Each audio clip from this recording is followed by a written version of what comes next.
अहमदनगर जिल्ह्यातील राहुरी येथे पोलिसावर हल्ल्याची धक्कादायक घटना समोर आली आहे। कर्तव्यावर असलेल्या पोलीस कर्मचारी विकास वैराळ यांना 7 ते 8 जणांच्या जमावाने बेदम मारहाण केल्याची घटना घडली आहे।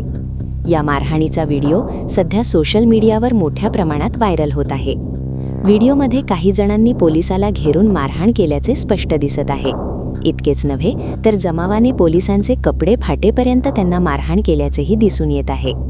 या हल्ल्यात पोलीस कर्मचारी विकास वैराळ हे गंभीर जखमी झाले असून त्यांच्यावर सध्या जिल्हा रुग्णालयात उपचार सुरू आहेत।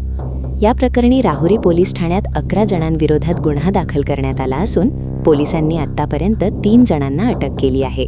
उर्वरित आरोपींचा शोध पोलिसांकडून सुरू आहे। दरम्यान पोलिसावर झालेल्या या मारहाणीमागचे नेमके कारण अद्याप स्पष्ट झालेले नसून या घटनेचा अधिक तपास पोलीस करीत आहेत।